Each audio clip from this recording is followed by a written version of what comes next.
So now we are recording. So again, this will be on, you can play this later, but all right, I think you should see the screen come on in a second.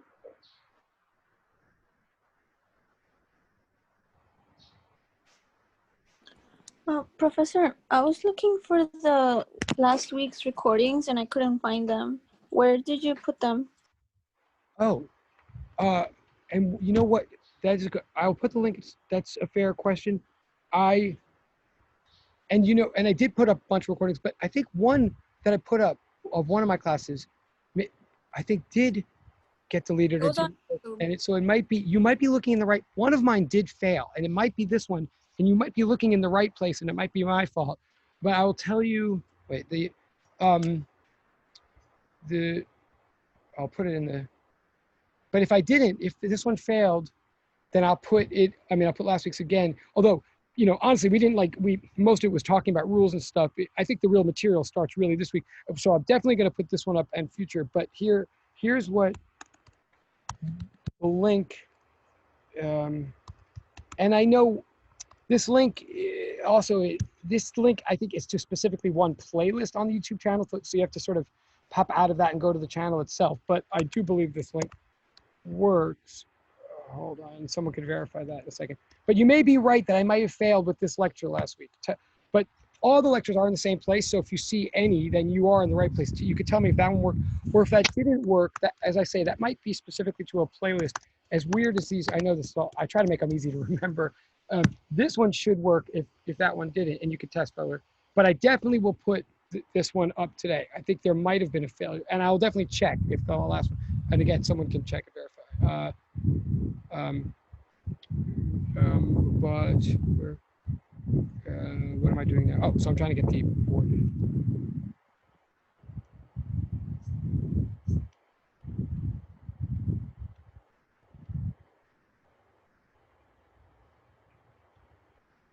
Okay, I think you should see, yeah.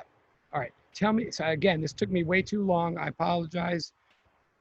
Hopefully everybody took a shower in the last 15 minutes or whatever, but hopefully you should at least see now. This should look familiar to anybody who did do the homework. In particular, hopefully you see a board on the left that says JJP 102 fall 20 thing on a spring, and please do correct me if I'm misremember, but I believe this is the situation that we're looking at in that problem.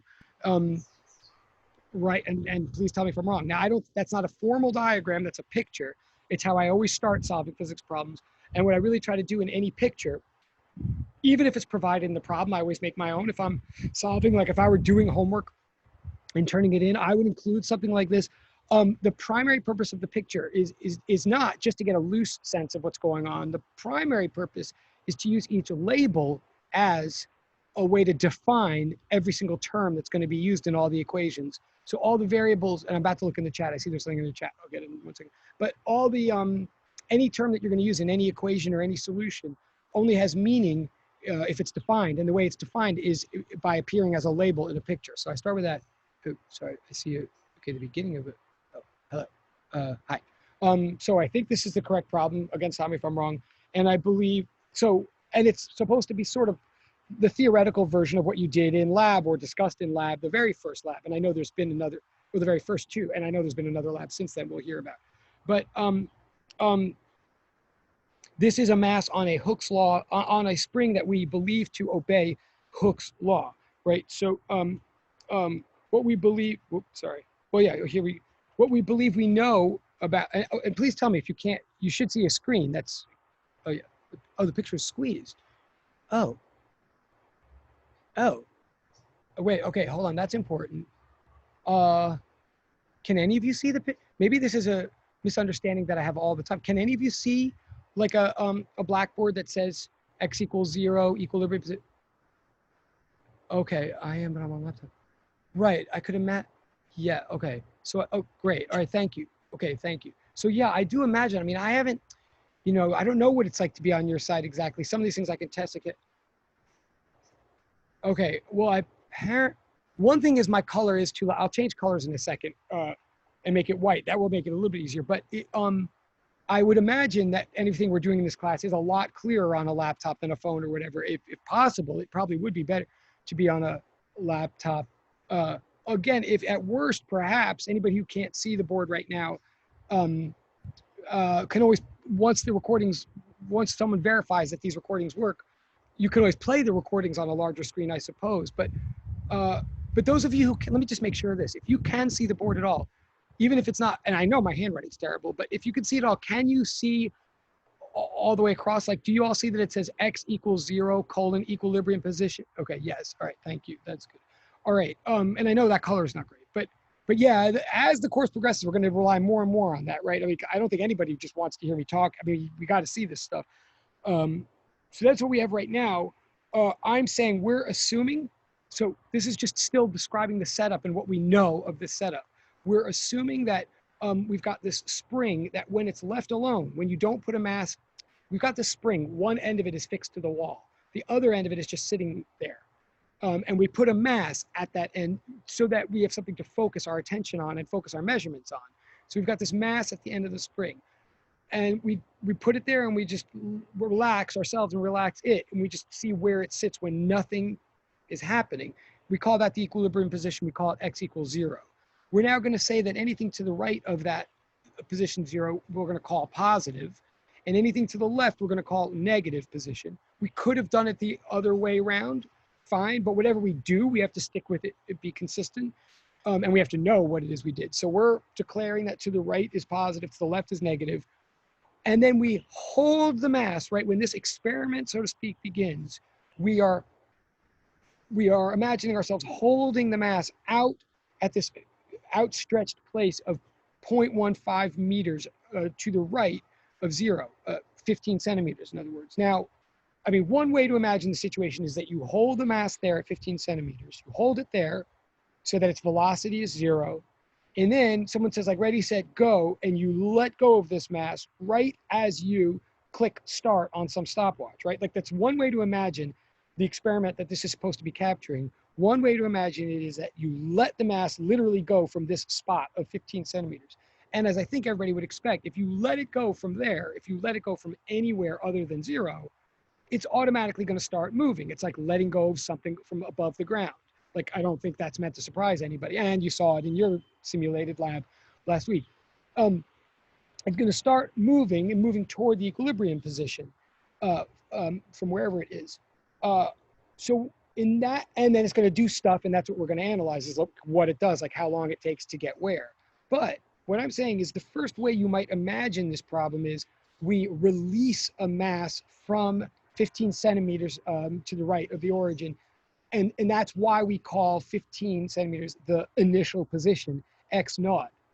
But I also want to say before we go any further, especially because it's like hard to actually do labs these days, if you're thinking of this experimentally as a physicist, really what x naught, a better way to think of x naught, like yes, what I'm trying to say on this board to my left here, I'm saying x naught is by definition means the value of x when t equals 0. Like that is properly what x naught means, which is to say the initial position of something, the starting position in some experiment.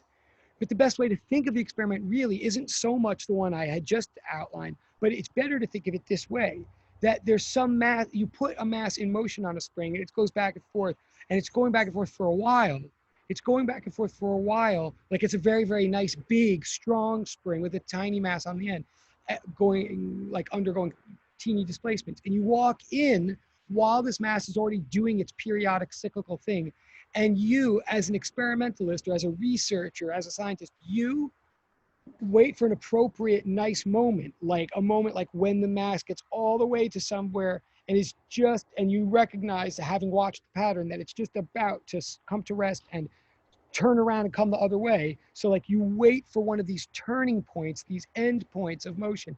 And at that moment, you don't mess with the mass at all, but rather you start your stopwatch. Okay, like this is the best way to think of physics, I believe. The best way to link experiments from reality to what we're picturing in our mind when we do theoretical problems is the beginning of experiment is not necessarily when an experiment turns on. It's when you turn on your paying attention instruments.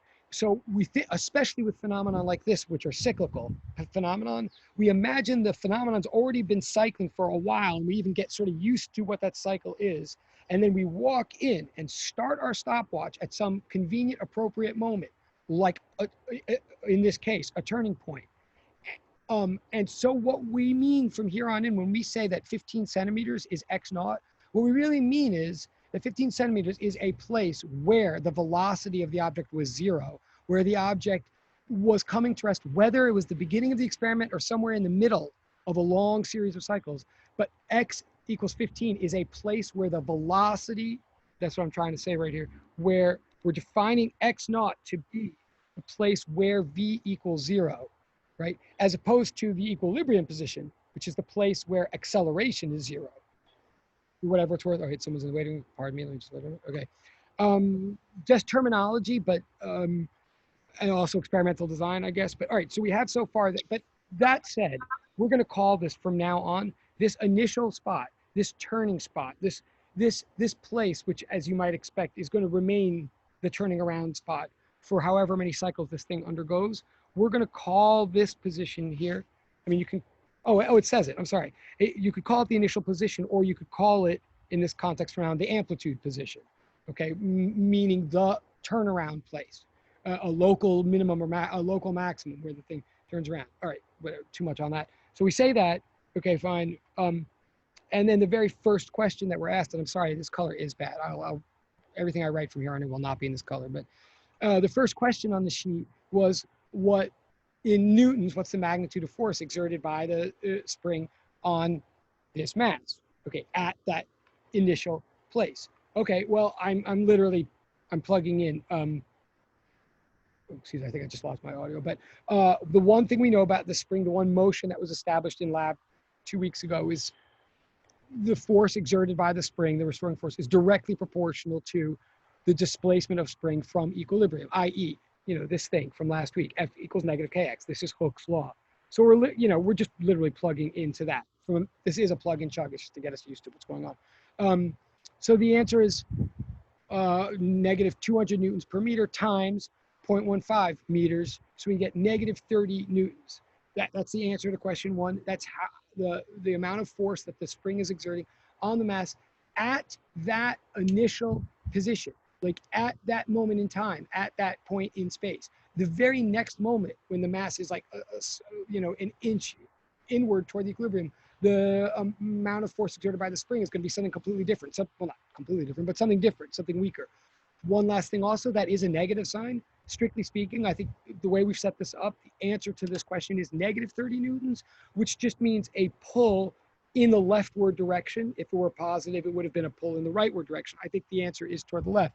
You could, if you wrote 30, I would give you, as far as homework is, because you'd still get full credit, but one should know that if we're going to use these numbers carefully in future parts of the problem, strictly speaking, the answer is negative 30. I'm just going to keep plowing. I mean, I definitely want to stop if and when anybody has any questions. And I know if you didn't do the homework at all, and it's been a week, maybe none of this means anything and you're just writing it down. But if you did do the homework, maybe quite possibly this is kind of like easy and boring to you, which is fine. So I'm just going to plow. I'm going to keep plowing until, but definitely please someone stop me when it's not easy and boring, or when or at least, are we all on the same page? We're all looking at, we are, like, this is what you did, right? Like, I am talking about the correct sheet. Yes. Could I get confirmation? Great. Thank you. Thank you. All right. It's really, it's weird out here in outer space. Okay. So I'm going to do the next one. But also, if you all, I could, if you want, I could just say answers too.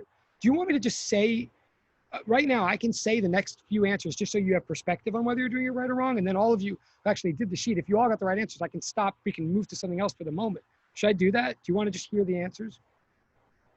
And I don't mean, I literally am happy either way. I just don't want to confuse or bore people. So should I keep going the way I'm going, or should I just read like the next 4 answers? Can you please keep going with the problems, because okay, it's sure. kind of explaining. Oh, cool. All right, Yes. no, great. I'm totally happy to. Okay, and great. I just needed to know. Great, no problem. Delighted. All right, so, and then, but do stop me if you have questions. All right, so that's the first one. Then the next question is, what's the acceleration of the mass at that moment? And by the way, also, this is important homework. I mean, this is important material. It builds the material for this class. but again, it's when the sheet is over, I'm going to explain to y'all why we start, like why we're all obsessing about objects on springs. There is a reason, but I also know, and I'll look at this chat in 1 second, just to remind you, like technically what we're doing here is technically old physics that was learned in physics 1, but this is partly review or whatever, but we're building physics 2 from principles of physics 1. So I don't know if that helps it out, but so technically, you know, I know this is not the newest information in town, but wait, let me look at the chat. Hold on 1 second. There's oh yeah, oh yeah. Oh, that's great. Oh, no, that's great. And I didn't even know. Oh, so I said some answers last time. Yeah. Just in terms of the chat, and I will keep going. But right, if last time I mentioned what the answer was to 4, and I said 3.87, yes. So now let me think. If it depends how the question is worded, and we will get to. But if the question asked for what's the velocity at that moment of equilibrium, then I completely agree that technically speaking, absolutely, properly speaking, the answer should be negative 3.87. Again, I'm skipping now just because it's in the chat and I want to be responsive, but I will get to this in sequence. But yeah, if the question said what's the velocity, then it should be negative.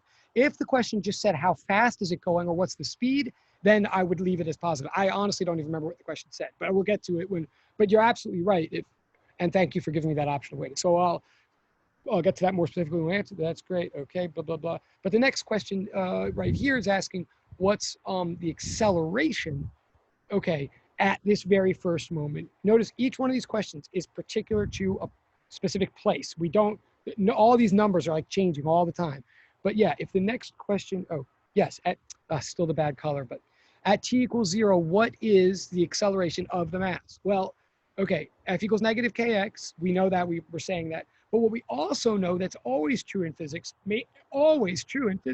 is that F net equals ma, like the sum of all forces on an object determine the acceleration of that object. That's like always true in physics, which by the way means if you're ever taking an exam for Walters or me, or you're doing homework, if you ever write down F equals ma, you're going to get points anywhere on the exam. If you write that down, if it's the first thing you write down in a problem, you're going to get at least a point for that because it's true. It can't be wrong. Now, how helpful it might be, well, it's actually often very helpful. But at worst, even in an exam, even if it turns out not to be that helpful, then you still said something right, and it might joggle your brain into the next thing to do. So it's like always a good starting point. Newton's second law, always true, almost always helpful and relevant, and definitely relevant here because what we've been analyzing for the last problem is what the spring force acting on the mass. Now, according to Newton's second law, according to physics, if you want to know how fast something accelerates, you actually have to know all the forces acting on it. Like that's the point of the second law. That's why there is this symbol in the second law. Like the second law is not force equals mass times acceleration. It really is net force equals mass times acceleration, or sum of all the forces equals mass times acceleration, meaning that to know how fast you're accelerating, you got to account for every influence that's acting on you. That is like true fact. But here in this problem, luckily, what we know is the only force acting on the mass, at least horizontally, the only force acting on the mass is a spring force. So the spring force is the sum of all the forces. Like sum of all the forces means add them all up, but there's only one to add up here, and it is that negative kx force. It's the one and only force acting on this mass. So I'm literally plugging negative kx into the left side of F equals ma, like of F net equals ma. That's what we're really always doing in physics, is we're always analyzing the full details of the left side of F net equals ma. So I put it into the left side. Okay, the only force acting on this mass is that spring force, otherwise known as negative kx. So negative kx equals ma, like that's where I am on the bottom of the sheet here. So I'm going to turn the page. Of course, I will turn the page back the moment anybody asks me to. I'd be delighted to. But I did just turn the page. I'm on the next page now and saying negative kx equals ma. Okay, so I divide both sides by m. I say a equals negative kx over n. And then I plug in the numbers. And then I get an answer. And I include my units and all that. But then I get an answer, which is negative 100 meters per second squared. Okay, a couple things about that. First of all, just like review moment. We're talking about acceleration now. So it's a change in velocity per time. So it meters per second. So it is meters per second squared. Any kind of acceleration will be.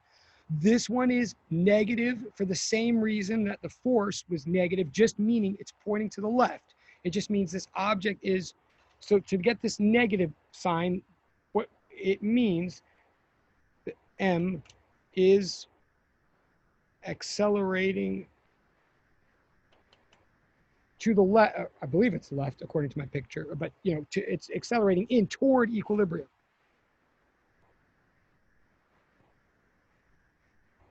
That's what the negative sign means. The 100 means, okay, it's a very high rate of acceleration. It's like the equivalent of 10 Gs, if you want to think of it that way. Like, that is what it means. It's like if G is 9.8 meters per second squared approximately. So if you were like a little person in this ride, if you were sitting in that mass at the end of the spring and you're being yanked that hard, at that moment, you would feel like 10 times what you would normally feel as a free fall acceleration, if that helps you picture it at all. But one thing I want to, so that is like the answer, and sure, it's just a plug-in. Like if you did the homework, you might have done this in one line. You might have done it in your head. You might have said in your head, A equals 30 divided by 0.3, and that's 100, end of story. And fair enough, like God bless America, if that's what you did. Do you have to show work when you turn in homework? Yep, yes, you do.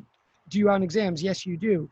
Would you necessarily have shown all of these steps that I just did? Or would you take 10 minutes to explain it like I'm taking? No, of course not. It may be much faster in your brain than it takes me to say. But let me emphasize to all of you, like the whole way to get better at physics is to take your time with the stuff that you think is easy.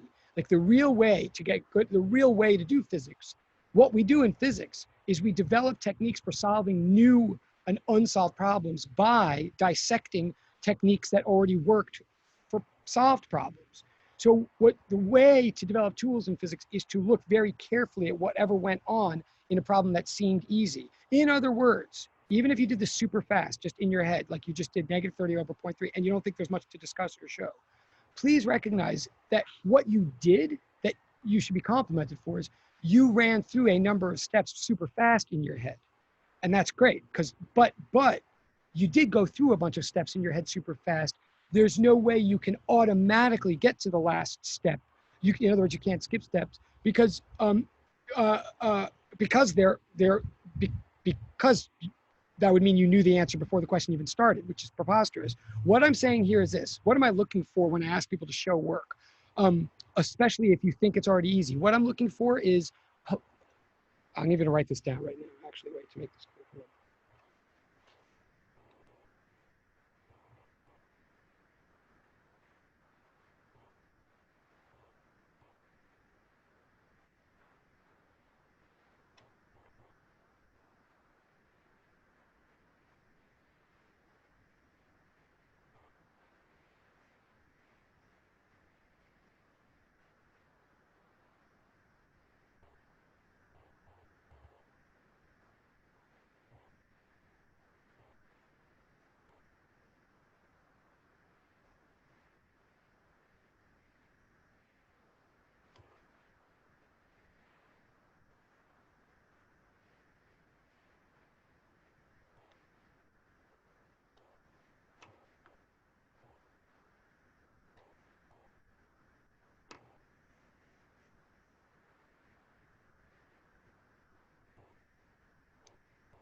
Okay, first thing it means, when you're solving a problem that you actually think you know the answer to, right? Which is like hopefully the position we're mostly in. But if you're solving a problem where you pretty much think you know what you're doing, you think you know the answer, and maybe you even see the answer so obviously that you don't even like know what it is any of us is asking to see, right? And what I'm saying is the first thing you want to write down is you want to start with truths that are general. You want to start with something that is really, really, really frequently true.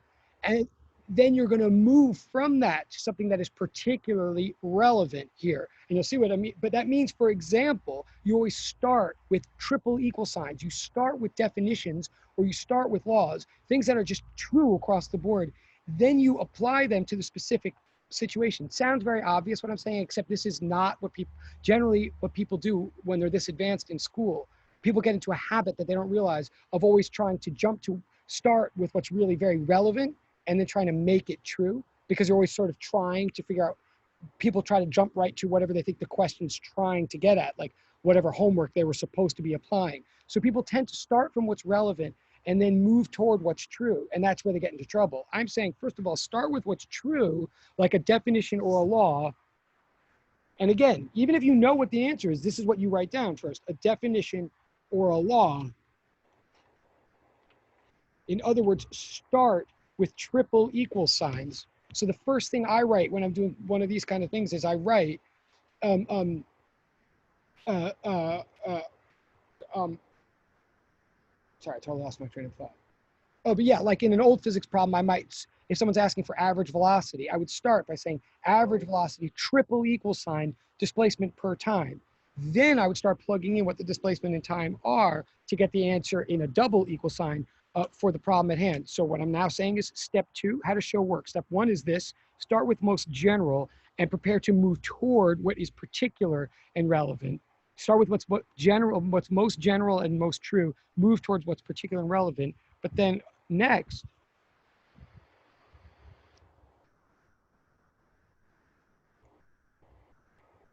in order to accomplish that, postpone numerical values as long as possible. That is a habit, to be very honest, this habit is a habit that if you really work on is what ultimately starts distinguishing science students from scientists, or people that are like getting through this program versus people who are really, really trying to move forward from this program or something. Like what I'm admitting or saying is, you'll see as I go over homework problems, my habit is to write everything out algebraically. I'm not even talking about adding more work, but I'm saying whatever I write, I first write algebraically, like this sheet right here. Notice I start here with F, in the middle of the sheet. I start with F equals negative KX. I write F net equals MA. Then I like do the algebra. So I'm saying negative KX equals MA, right? I know this is a lot more steps than a lot of you would do, but I'm not even saying how many steps it is. I'm saying, look at the sequence. Then I do negative KX equals MA. I just recopied that. Then divide both sides by M to say A equals negative KX over M. In other words, not one thing I've said yet actually has to do with this particular problem's information. This is just, I'm writing down how to think of acceleration given this kind of knowledge that the problem presented, right? So in other words, I'm developing an equation for this problem, right? I get A equals negative KX over M. Now, and then at the last possible minute, now that I've got an expression for A that's based on all the knowns, now I plug in those known numbers and get a number for A. What I am actually saying is, to a lot of people, that looks like a lot of work I just did to do something that I'm sure they think is like very obvious and simple. And it's fine if you think the answer was obvious and simple, like I'm psyched for that. But then this would be an opportunity to practice, to notice that what I do is put the numbers in last. That is a really important thing to try to get in the habit of doing, especially as the physics gets harder and harder, because by doing it this way, first, everything I'm doing is just pure physics. Like if I understand the physics, I can get it right, even if I don't have a calculator, or even if my number sense is bad, or I miscopy, or even if I got the last answer that I'm basing things on wrong, blah, blah, blah. First, everything I just did there was physics. And notice, I get to this point where it says A equals negative KX over M. And now that's an equation, and I now plug in numbers. What I want everybody to understand is, you've never seen the equation A equals negative KX over M before. Like that was not like taught as a formula in physics 1 to you or to me. And it's not an equation that I walk around having memorized. I don't think there's an equation called A equals negative KX over M. However, there is, like I just proved it, right? I just derived an equation that's totally as true as anything else in the sheet. It's just, I just derived it for this purpose, and then I'm going to forget it when this is over. But what it shows is that any individual homework problem or artificial lab problem or whatever, itself is just is a mini proof of some, like, equations don't just come from magic bags or from magicians or from geniuses. Equations are just the more general way of writing things before you plug the numbers in. And that's what the physics is. The physics are these general equations. And we don't care if your spring happens to be this strong or that weak. We care about these relations, and we don't memorize any of them. So I guess I'm trying to say, see how I'm doing it, and don't think that the lesson is to now walk away and have to know A equals negative KX over M for a test. No, but know how to take the basics and rearrange at will. I'm saying too much. I'm gonna keep going, but I just want, this is what it would mean to hand in homework. You would, or how to show work on a homework or an exam. First, you begin with the most general truth, not the most particularly relevant. You postpone numerical values as long as possible. And last thing to say about this, in terms of showing work, you end the problem, end with a complete, literally a complete, if you're going to end, you have to end with a complete thought. Now, that doesn't mean a thoroughly long, it doesn't mean excessively long thought, and it doesn't mean brilliant thought, but complete thought means like a complete statement, like something that could be uttered as a complete sentence in English, i.e. something with a noun and a verb, right? Like if you were, and in mathematics and in science, what that really means is an equation, as opposed to a fragment of an equation. So end with a complete thought, that is end, always end with you'll always, your answer. I mean, this is, people at first in science think that you get problems and questions, and in order to answer those problems or questions, you have to know equations that you plug into, and then you plug into equations and get answers. What I'm saying is not really no. Ultimately, the answer to any physics question that we're ever going to, the answer to any physics question is an equation. What you're looking for is an equation.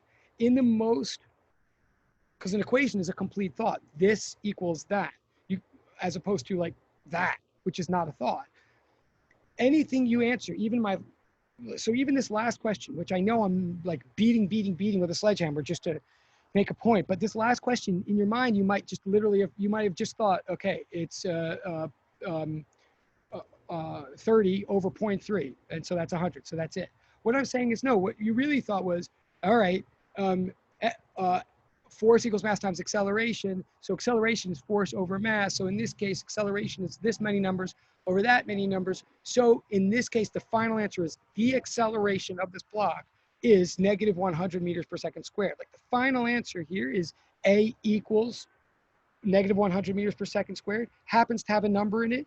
The deeper we go into physics, the more we're going to find our final answers almost never have numbers because we want them to be more general than that. But they're always equations. Even this dumb example that we just did, the final answer is an equation. The equation is A equals negative 100 meters per second squared, and it has proper units and everything.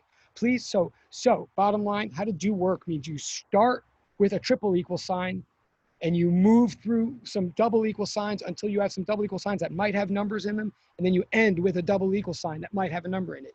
That's what it means. So even the most fast, short problem in the world, these two lines in it to show. Okay, but that's enough of me talking. I'm so sorry. I'm going to go on over these.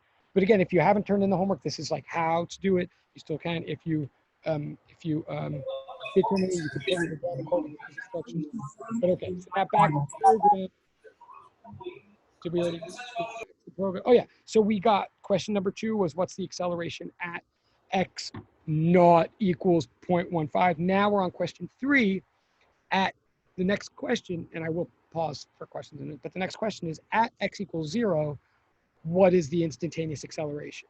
The assumption is that answer we got, so we already got acceleration. We got accelerations, negative 100. But what we're trying to make as clear as possible is, all right, that applied to one spot in this motion. Right at the beginning, the acceleration is negative 100. The thing is going to start moving now toward equilibrium, and we don't believe it's going to maintain that acceleration the whole time because we don't believe the force is going to be constant. When it gets to equilibrium, F is still going to equal ma, F net is still going to equal ma. So here's my work again. So here's the question. This is the question.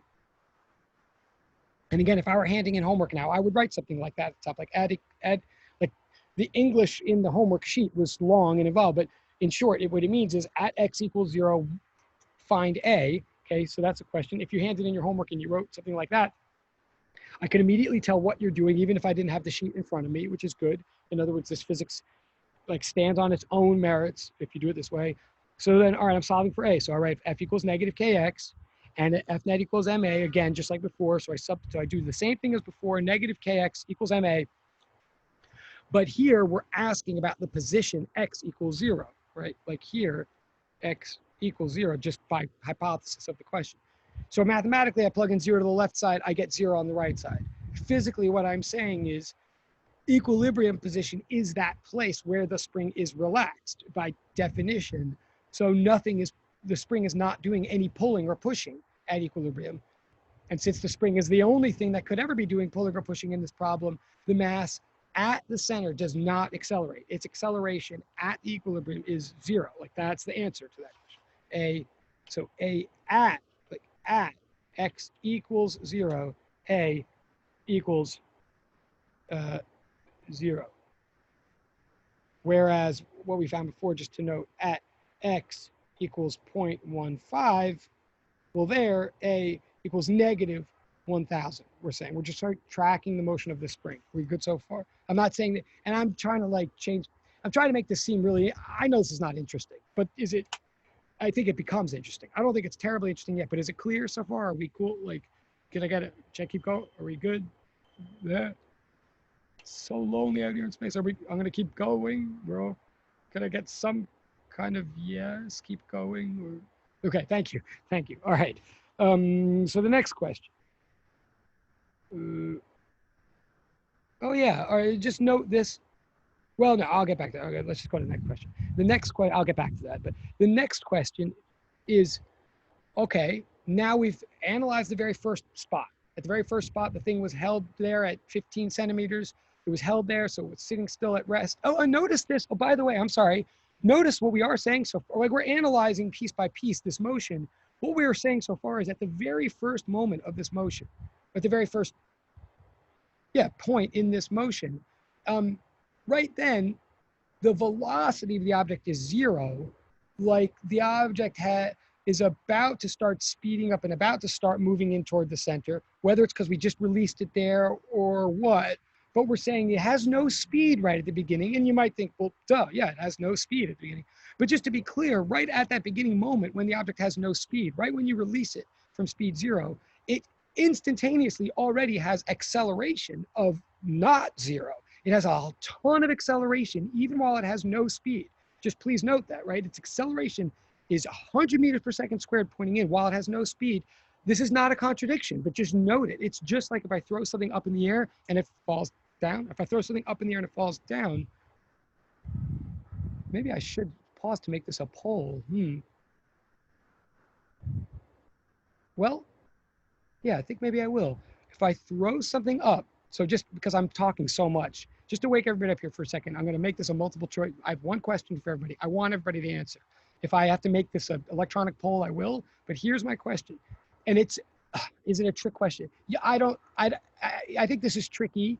I don't mean this to trick you, but think carefully about this. From physics 1, you throw something up, and near the surface of the earth, like no friction, right? Just like you throw something up near the surface of the earth where there's gravity and nothing else interesting going on. You throw something up, so it goes up, up, up, it comes to stop, and then falls down, right?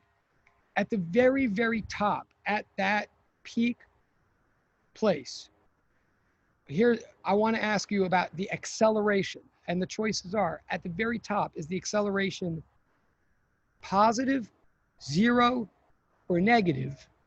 All right, and let me add one more clarification. I'm going to ask everybody this. So I'm asking you all a question. I'm pausing for a minute. I'll draw it here. But assume that we call everything going up positive, and assume that we call whatever comes down negative. So, all right, this is like momentary sidebar in the homework to make sure we're all together and try to be somewhat alive about it. Assume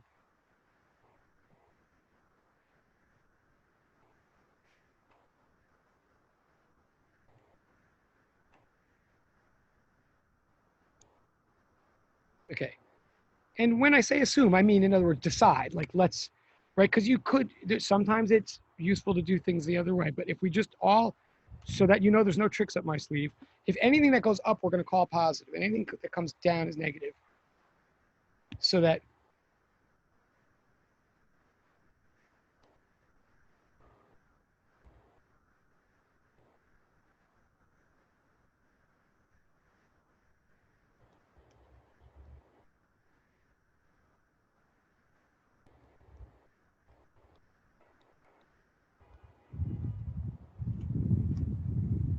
Okay, so this is old physics 1 problem. I throw something up at an initial velocity of positive 50 meters per second, right? So it's going to go up for a while. And in fact, I don't know how fast you could do this in your head or not, but if you think, and if we assume that g is like approximately 9.8 meters per second squared, or approximately 10, in other words, if I throw something up at 50, I would assume it would slow down, and stop, and then start coming down faster, right? And in fact, I even believe in my mind that it would take about 5 seconds to go up, and it's going to take about 5 seconds to come down again. I think you can picture that. What I want to ask is, at that top point,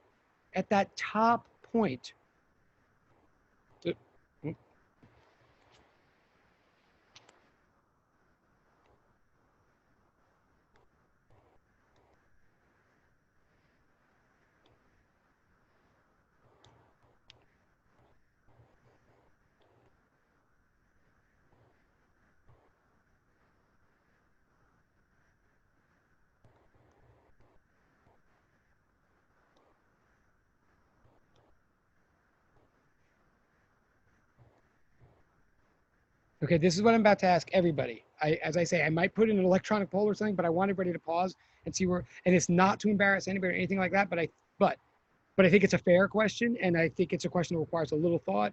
When you throw something up and it comes back down at the peak height, right, which in this case, by the way, of this example, I think would be about 125 meters above the ground. I think the peak height would, but it doesn't matter. Whatever the peak height is, I want to know right at that moment, is the acceleration of this ball a positive, or is it negative, or is it zero? And I think those are the only reasonable choices for at the top moment. And I also want to know the instantaneous velocity. Is it positive, negative, or zero? And I want to remind everybody, because some people are going to get this wrong. So let me please, and it's okay if you do, but then I don't want people to be like, oh, but I totally thought the question was this other thing. So let me be clear again. I'm asking about V and A instantaneously. Like, I'm not asking about average V or average A. I'm asking right at that peak height moment, at this one point in space and time. Gonna be 0. Okay, so oh, I'm getting an answer already. That's great. I was about to. Sorry, someone just said you. Sorry, who was that? Who? Me. Oh, Andreas. Thank you. Now you said something 0. Which one? The acceleration or the velocity? Both. Since acceleration is gonna, if it's gonna reach the peak, it means that it's stopped. It doesn't come to a complete stop, but it's gonna start down. Correct? Well, yeah, no, I think that's good. I'm not actually going to say correct or incorrect yet because I want to hear complete. But yeah, I think I hear what you're saying. So you're saying the velocity. You're saying the velocity at the top will be 0 and the acceleration will be 0 because the thing, at least for a moment, comes to a complete stop, even though not. Yeah. Yeah. Okay, cool. All right. So I think that's definitely if this is homework, he gets full credit. He's definitely answering my question. I'm not going to say what, and there definitely is a correct or incorrect answer to both my questions, but I'm not going to say yet. I kind of want to hear, does anybody else want to say anything about this? Could everybody put up a hand if you understand? I guess technically I'm asking 2 questions. Question 1 is the A. Question 2 is the V. Could you, put up your thumb or whatever if you like know what the question, if the question is clear to you. I see 1 thumb, 2. Thank you. A couple. So could everybody please put up a thumb or a hand if you hear that I'm asking 2 questions: acceleration and velocity at the peak height of this fictional example. Yeah, okay, that's another person. Thank you, I appreciate it. Thank you, awesome. So I want 2 answers, and it is multiple choice. It's positive, negative, or 0 for each one, and for each one of those is the correct answer.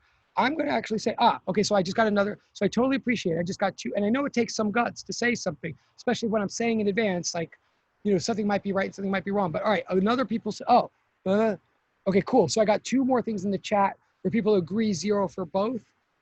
Okay, I like this. This is helpful. It definitely shows people what I'm going to do. May the Lord strike me down. I apologize in advance. This is bad, but I think this is just worth it enough. And also, it's helpful to have everybody.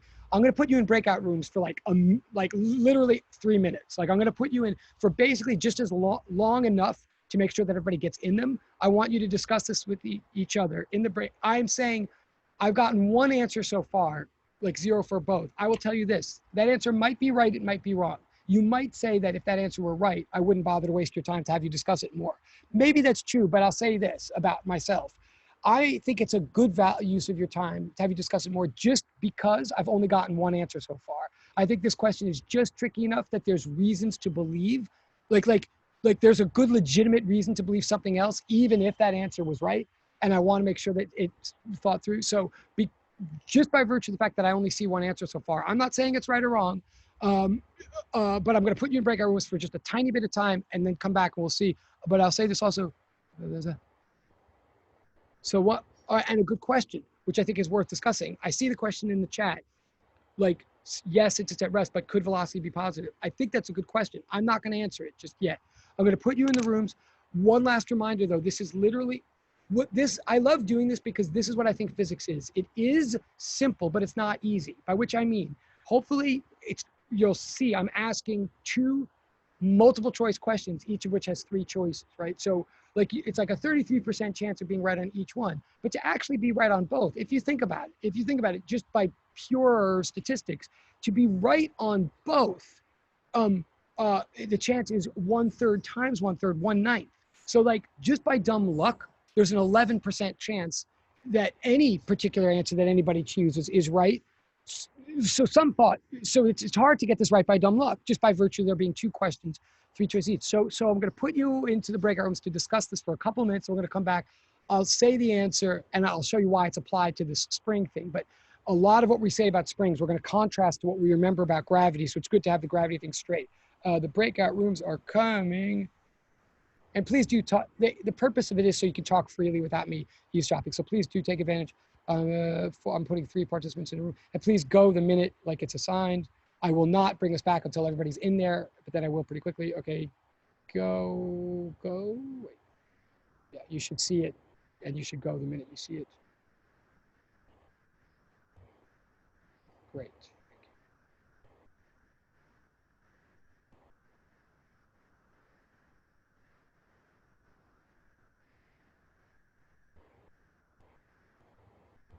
Kilola? Am I saying it right? Kilola? Ah, okay, cool.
Professor, Because you're I muted. mute.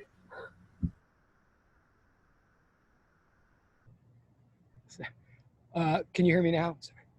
Yeah. Okay, thank you. Boy, all right. Now that definitely made me feel more alive and less nervous, but thank you. I had no idea I was on mute. Okay, so I said nothing of value in the last 3 weeks at all yet. But okay, now that you're all back, I almost want to take an electronic poll or something, but I know that'll take, does anybody, or basically any new, are we, now that we've all gone to break rooms, do you all stick with the one answer that's No, out? No, oh no. So I what? changed my mind. Keep talking, I'm sorry, keep talking. I changed my mind. Oh, okay. So yeah, so it's if the acceleration is 0, because it comes at rest, but the velocity is positive. C is the displacement basically divided by the time. So let's say if the displacement was 6 and the time was like 2 seconds, then the velocity would be 3. So it's positive, correct? Wait, yes, well, I guess I have to say one thing. That is definitely correct for average velocity. It is true that average velocity is just, this doesn't mean that you're wrong about your answer. I mean, but just in terms of what you just said, average velocity would be displacement over time, but the instantaneous velocity of something like at a certain moment isn't necessarily displacement divided by time. So I don't know if that, but as far as so far what sounds like what I'm hearing is, I hear one answer from originally people saying velocity 0 and acceleration 0. Now I'm also hearing, at least you, I think, are saying, no, acceleration is 0, velocity is positive. And then I also see in the chat someone saying velocity is 0, but acceleration is, well, in the chat, I see one thing that says acceleration remains at 9.81. There's also something that, there's a private chat too, and it's private, so I'm not going to say, but I will say I'm not sure. This would be an opportunity where I think anything that anybody says would be of value. So I'm not quite sure how to deal with the private one.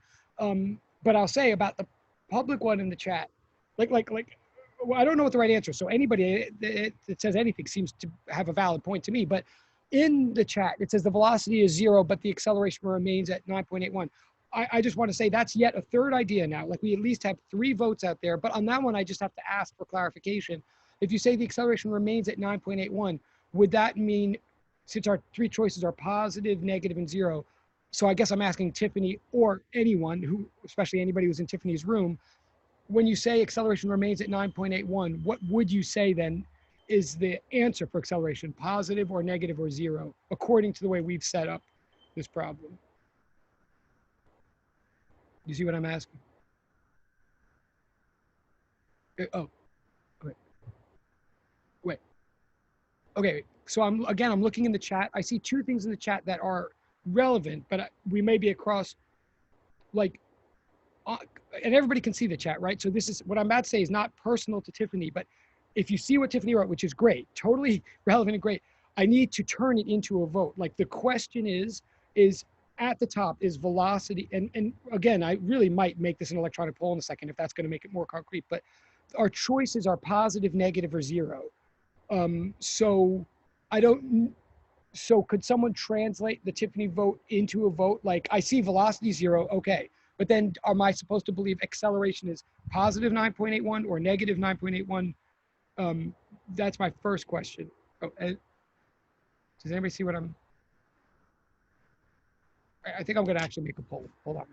Because I also have to ask a similar thing to, like, what Ekaterina put in the poll, in the chat. And again, I think everybody who puts in the chat, like, they should be praised. You should be putting things in the chat. It doesn't matter whether I ultimately say it's right or wrong. They're helping us have a discussion with each other and actually communicate. So I'm not making fun of anything, but like, initial velocity is 0.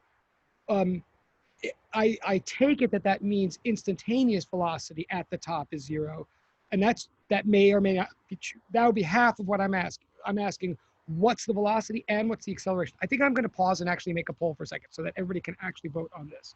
Because honestly, again, now I'm I'm hearing at least 3 different possible answers, but I'm also hearing answers that make me realize I'm not sure if the question's clear to all. And we got to get this clear before we can go back to the spring.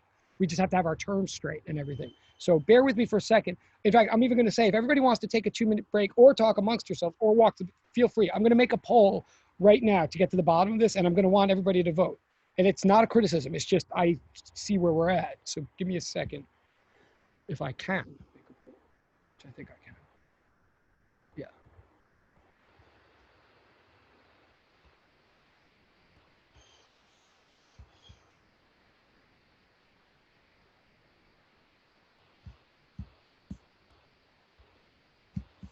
Again, bear with me or do something. I'm just about to make a poll.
Bear with me. I know you're just sitting there.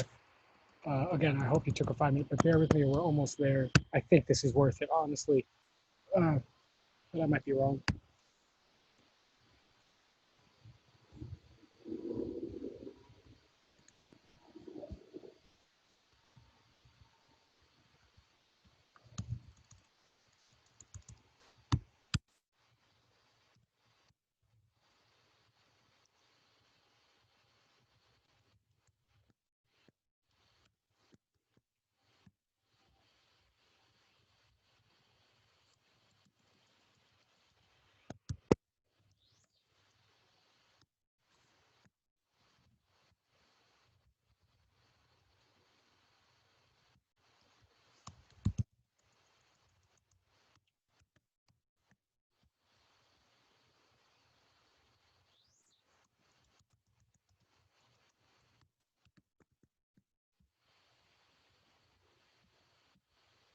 Hopefully, in one moment, you're going to see a poll. I'm going to ask everybody to literally fill this out. It's a 1-question, 9-choice poll. I mean, I could have made it 2 questions, whatever.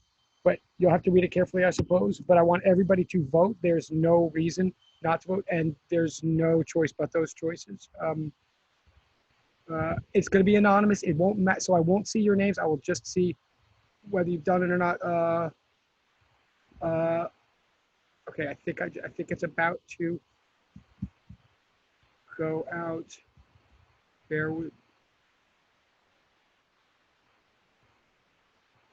Oh, are you kidding? Wait a minute. I apologize. And we will.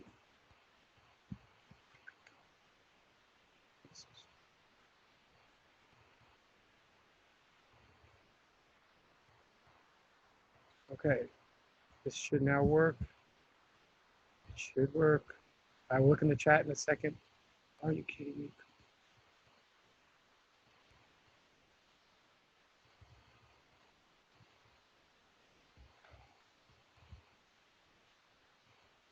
It's not there. Hang on one more second.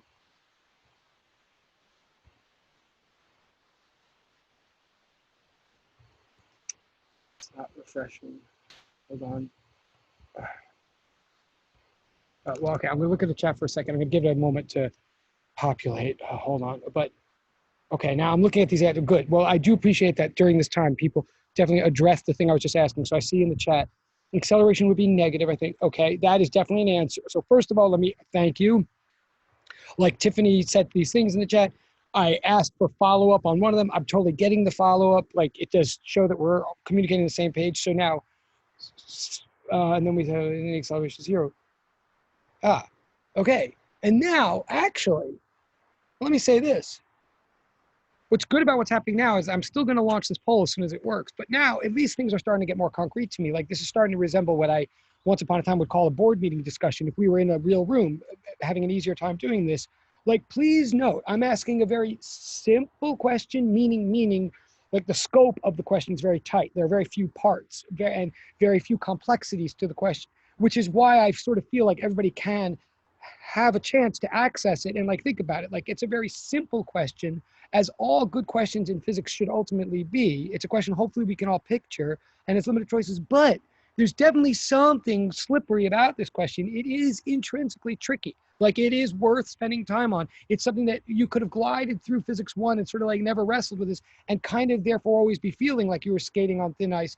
This is one of those things that will try to nail the concepts down for us. What I'm trying to say is this: notice we now are starting to have not only some very distinct answers to what seems like a very simple, straightforward question. Like now I'm definitely hearing one option I'm hearing is 0 and 0, 0 velocity, 0 acceleration. But then I'm also hearing no, 0 velocity, but negative acceleration. Like that's ultimately what the Tiffany answer comes to is no, 0 velocity, but negative acceleration. And then I'm also hearing, I heard before, and I didn't mean to blow it off at all or anything, but Andreas before was giving a cogent argument, which then I happened to respond more to than I should have. But Andreas is giving a cogent argument for no, positive velocity, 0 acceleration.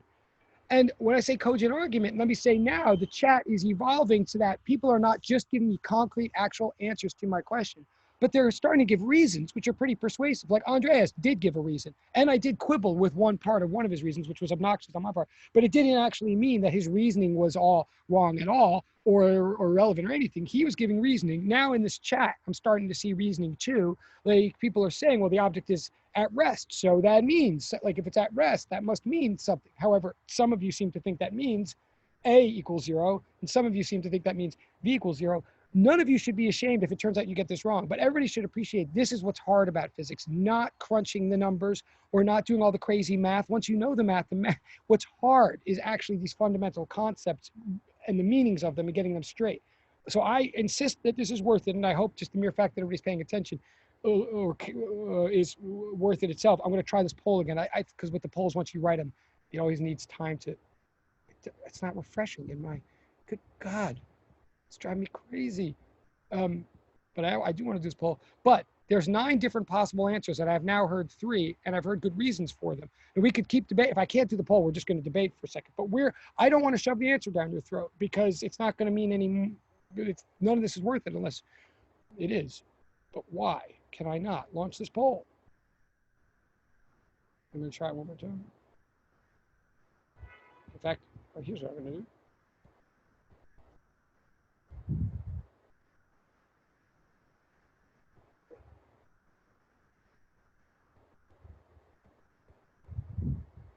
I'm going to try one more time to launch this poll. Oh my God. I'm going to do something very risky in a second. I'm actually, because I really want to do this. In a second, I may beg your indulgence, you class, or maybe we're going to continue one more bit in the problem and then we'll go back to this. In fact, I bet that's what we'll do. All right, you know what I'm going to do? I'm going to suspend this thought for a second. I don't want to tell you the answer. Do I? I'm not going to tell you the answer yet. I'm going to go back to the mass on the spring. We're going to keep analyzing it. I want you to see, if not, I'm going to tell you the answer to that, but I'm going to make it a poll first by Cracky, just as a point of pride. I'm going to tell you the reason I'm doing this digression to gravity is because it's really important to get acceleration and velocity straight in our minds. They're very related, but they're very different. And one thing, velocity can be doing one thing of an object, while acceleration does something very different. And that's going to be happening with the mass on a spring in a way that's new. So I just want you to be aware of that. I'm going to go back and we're going to get an answer to that mass on a spring, even if I force it to be the suspense that keeps us going. But for the moment, I'm going to go back to the mass on the spring problem. What brought this all up was recognizing that at the very first moment of the problem, the mass evidently has negative, huge acceleration, but has zero velocity. Then the mass starts moving in toward equilibrium. And the question we have to ask, and again, I won't forget, we'll go back to everything, but the question that's asked of us now, as it starts going in toward the equilibrium,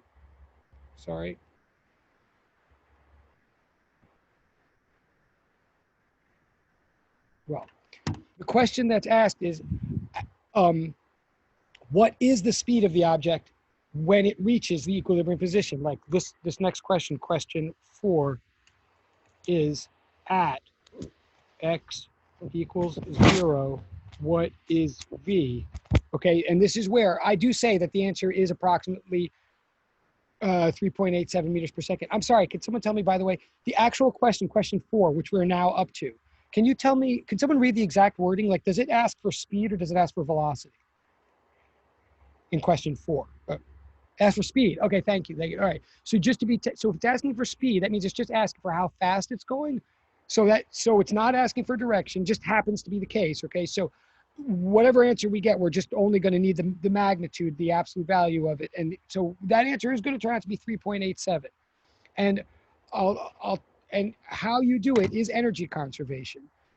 How you do it is energy conservation. Like in the end, if you did something like 1/2 mv squared equals 1/2 kx squared and you solve for v, then that is correct. That is what I'm saying is right. Okay. As usual, I have some comments about exactly how to show the work and exactly why that's true and everything. But in fact, I think, because I don't want to bore people, I think I'll drag all that out when we get to the next question. Well, here's how to do it. How to do it is you say energy is conserved in the system. You say that a mass on a spring system is a mass that is subjected to only one force, the spring force. And the spring force is a conservative force. If the only forces doing work on a system are conservative, then we say the system will conserve energy. That's kind of a mouthful and it's kind of circular.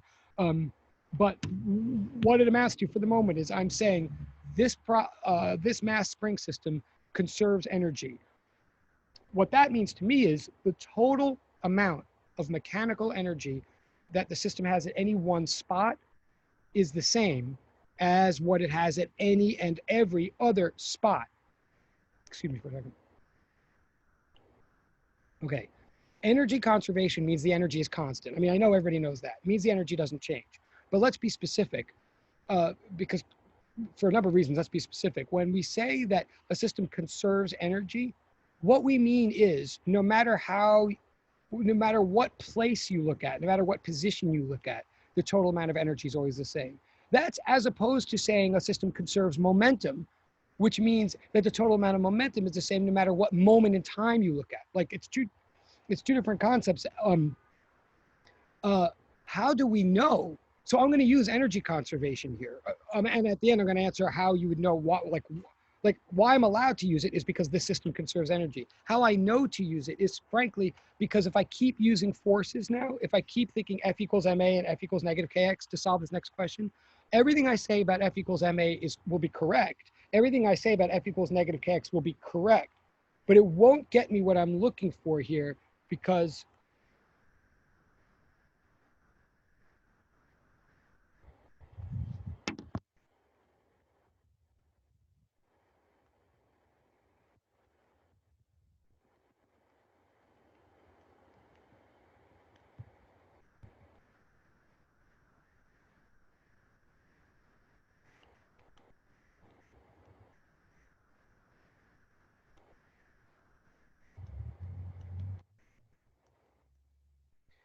we are now being asked, given some position in space, what's the speed of the object?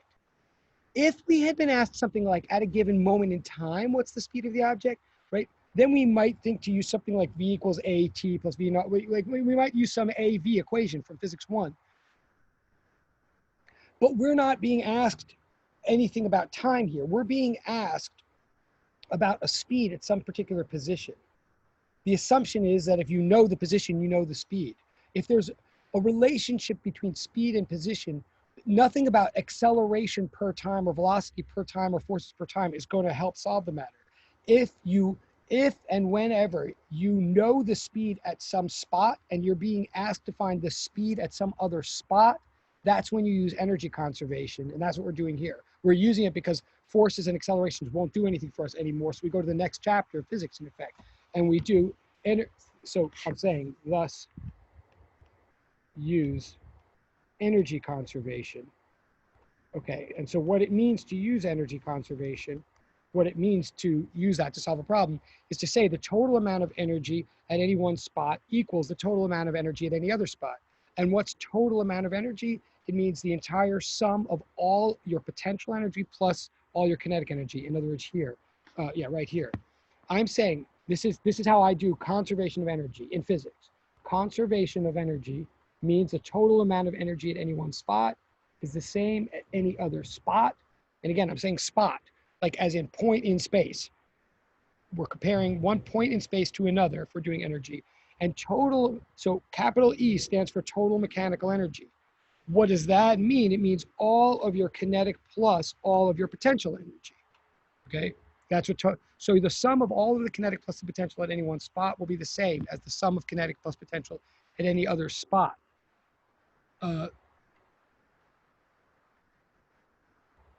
Yeah, and this is this, and in a minute we're going to plug in numbers, but just to be clear, what I mean by spot and spot, like I'm saying, whenever you do conservation of energy, let A stand for position, some spot, some position with known speed.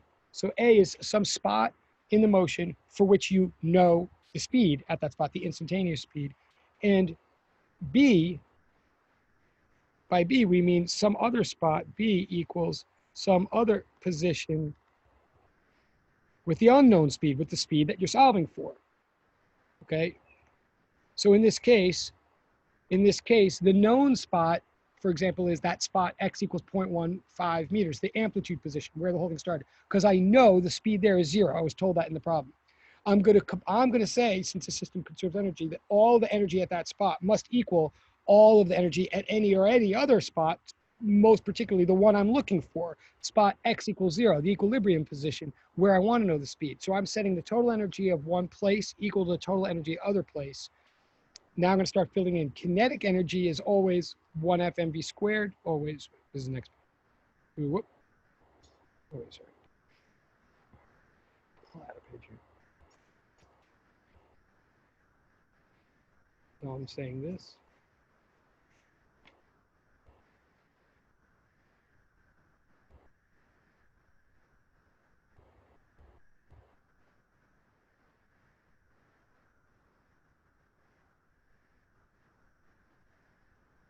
And notice again, I'm trying to postpone. I'm not plugging in numbers until the last minute. I'm just using these numbers to designate the two positions. Okay. Now, in physics, always,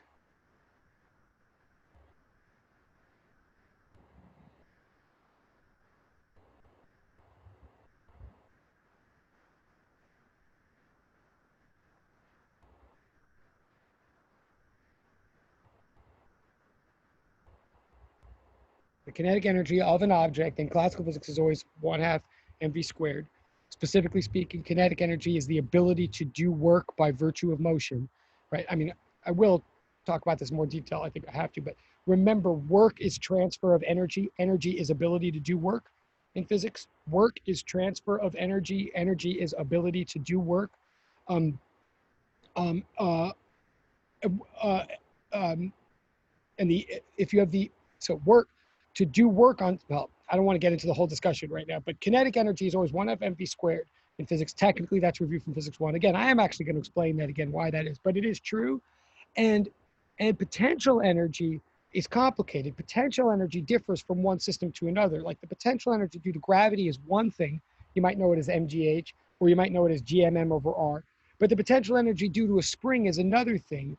What I will review and re-explain where we get potential energy functions from. But for the moment, let me say that the potential energy due to a spring is 1/2 kx squared, where k is the spring, the stiffness constant for that spring. Okay, for the moment, I'm treating so kinetic energy is always 1/2 mv squared. Spring potential energy is 1/2 kx squared. You might want to make a note if this, gravitational potential energy is like mgh. It's a different thing. Not relevant here, but just make, so a system can have any different types of potential energy or more than one kind. The total mechanical energy of a system is all of its kinetic, 1/2 mv squared, plus all of its different types of potential that it might have. Now, in this case, we just have a mass on a spring. So we're only dealing with kinetic energy and potential energy. So in this case, we are saying then, so here, the sum of all the, sorry, I'll do that.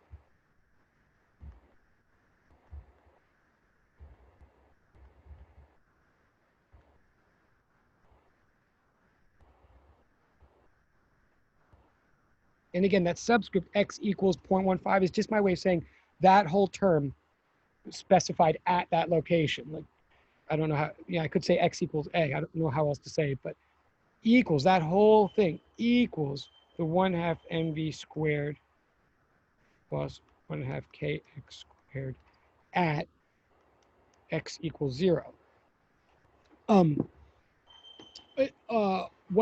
So in other words, 1/2 mv squared plus 1/2 kx squared equals 1/2 mv squared plus 1/2 kx squared. That's always the way to write conservation of energy, but it may look to you like, oh, then wait, doesn't he, I mean, what's he going to do? Can't he like subtract 1/2 mv squared from both sides and then it's, but no, I can't do that. It's different v's and it's different x's is really what I'm trying to say. So in other words, so let's look. At x equals 0.15, at that amplitude position, that whole specialness of that position was we knew the velocity was 0. We know that the object has no kinetic energy at all at that first position of 15 centimeters. So that's 0. Does it have kinetic energy there? Oh yeah, most certainly. I mean, because the spring is pulling on it very hard. The spring is very much not relaxed. So there's tons of kinetic energy. The farther out there, the more potential energy it would have. That's what this 1/2 kx squared means. So that's not 0. So I cancel out one term on the left side. I don't cancel out the other term. Then I look on the right side. I'm comparing all this. Oh, my computer. Okay, I may lose you. And I'll re-get you. But the other side of the equation says the same thing, like the sum of all the energy at the other spot, the sum must be the same. Well, at the other spot, the equilibrium spot, there is V. There's definitely going to be kinetic energy. That's what we're solving for. Like the thing is moving faster and faster as it comes in. It must be, if it moves at all, because it started from rest. But when it gets to that center position, x equals 0, for sure, when x equals 0, x equals 0. That is, there's no spring potential energy at 0. So it is fair to say that on the left side of all this, we cancel out a term. On the right side, we cancel out a term. So we're left in this case with 1/2, sorry,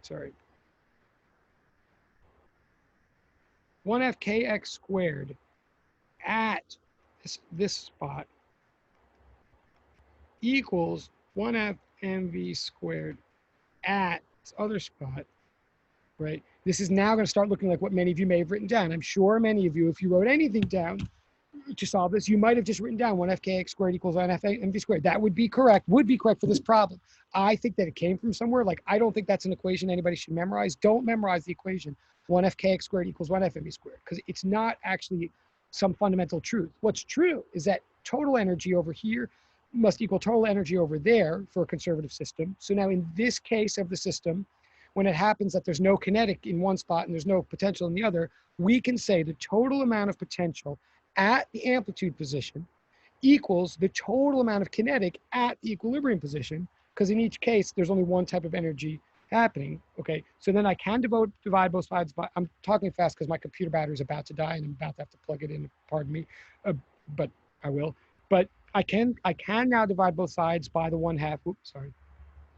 I can cross out the 1/2 of both sides. So I will have an equation now that does say like kx squared equals 1f mv squared. Notice I'm still postponing the numbers. I'm really nervous about this computer battery dying. I can't, so I have kx squared equals mv squared. What I'm solving for v, right? I'm solving for v. I'm going to go on to the next page now. I can go back if you, whoop. Well, I'm going to go back to the new page, sorry. Okay, so I have kx squared equals mp squared. I'm solving for v, so I'm going to divide both sides. I'm going to say, v squared equals kx squared over m. I divided both sides by m and I rearranged, and so v equals the square root of kx squared over m. Okay, now that's going to be true. Like, even if I don't remember the numbers for this problem or whatever, like that would be true. That is the answer for v. And now, and I don't memorize that. Like, I don't know that coming into this. I just figured it out. But now I can plug in numbers. We're going to take a brief pause after plugging. But I plug in the numbers as 200 newtons per meter times 0.15 meters quantity squared, right? All over 0.3 kilograms, right? So I'm going to get, the meters are going to cancel out and I'm going to get Newton, sorry, well, you'll see in a minute. Anyway, the units do work out, but on the next page.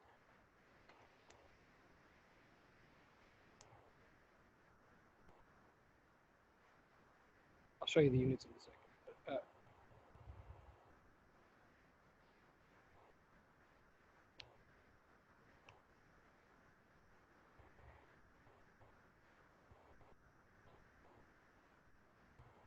Oh, what?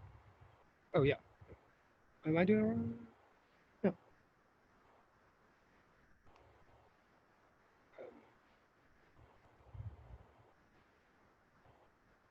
Wait, no, I'm off by decimal point. What happened here? Sorry. 2 is 0.3. That was 3.15.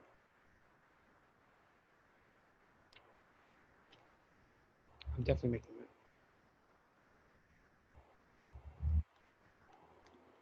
But what happened? Yeah, 2.3, 30 over 0.3, 30 over 3 is 10. What am I doing? I'm definitely off by a decimal point somewhere. Oh, I'm sorry. I know what happened. Sorry. It's 0.15 squared. Not that it matters. I mean, you could, but 0.15 squared is point is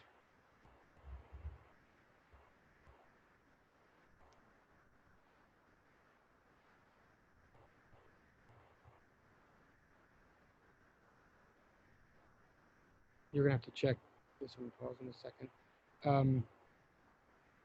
And you end up getting you end up getting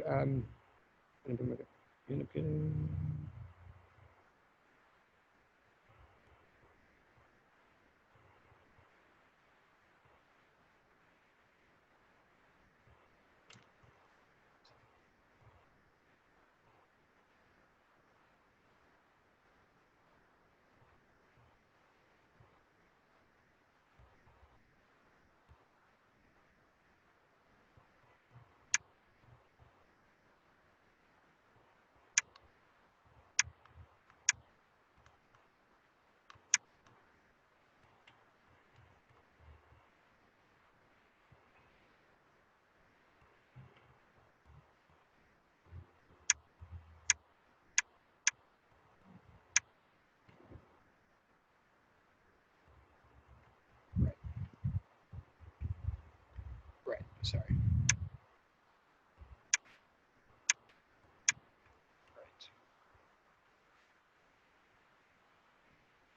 Okay.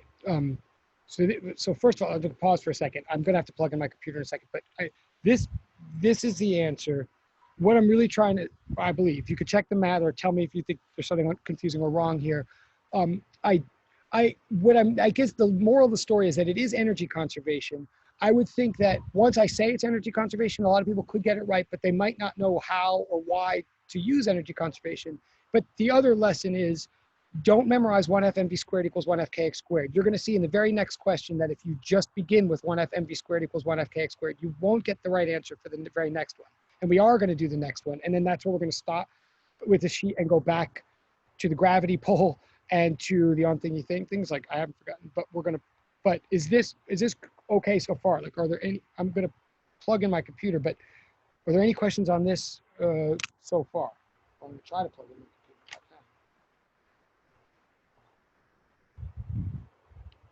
Wait, well, can I get a show of hands if this is at least clear? I mean, does this, have I lost everybody? Yeah, it's clear. Okay, thank you. Okay, so that's 1 or 2. Okay, so I'm taking, all right, I think this is super boring. I'm so sorry. What we're actually going to do, let's take an official, this class goes to 5:30. There are still things we need to do, but let's take an official 5-minute break. Like, I'm literally going to turn off my computer. I'm going to run to another location. I'm going to plug it in. That's also hopefully going to resurrect the poll, which has been saved, and we'll be able to do that then. But if nothing else, I'll give you the answer to that poll thing. We're going to do one more question from the sheet and then put the sheet aside so everybody can catch up. Like, so your first homework is to finish the sheet wherever you are in the sheet. I mean, unless you literally did all of it. And then we'll go to the other thing. But I will not hold you late, that's for sure. So just give me 5 minutes.